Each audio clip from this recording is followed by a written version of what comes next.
మనం ప్రస్తుతం జీవిస్తున్న ఈ కలియుగంలో రాబోయే కాలం ఎంత భయంకరంగా ఉండబోతోందో, ఆ ఘోర కలి నుండి మనల్ని మనం ఎలా రక్షించుకోవాలో పురాణాల్లో చెప్పబడిన ఒక నగ్న సత్యాన్ని ప్రతి ఒక్కరూ తెలుసుకోవాలి.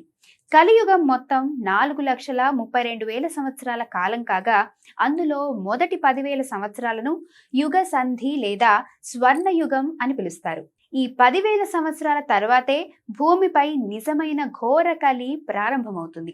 ఇక్కడే ఒక అత్యంత భయంకరమైన ఆధ్యాత్మిక రహస్యం ఉంది. ఆ ఘోర కలికాలంలో మనుషులు తీవ్రమైన క్రోధంతో, క్రూరత్వంతో, దైవచింతన లేకుండా ప్రవర్తిస్తారు. అలా ధర్మాన్ని విస్మరించి బతికే వాళ్ళు చనిపోయాక కలియుగం అంతమయ్యే వరకు సూర్యరశ్మి లేని శూన్యంలో పిశాచాల్లా తిరుగుతూ నరకయాతన అనుభవిస్తారని పండితులు హెచ్చరిస్తున్నారు. ఈ ఘోర కలియుగ మహమ్మారి నుండి సామాన్య మానవుడికి ఉన్న ఏకైక రక్షణ శరణాగతి, ఆ పరమాత్ముని నామస్మరణ ఒకటే. నిత్యం చిత్తశుద్ధితో భగవంతుని పాదపద్మాలను ఆశ్రయించే భక్తులకు మళ్ళీ ఈ కలియుగంలో పుట్టే కర్మ ఉండదు. వారికి మోక్షం సిద్ధిస్తుంది. దైవం మనకిచ్చిన ఈ మానవ జన్మను సార్థకం చేసుకుందాం.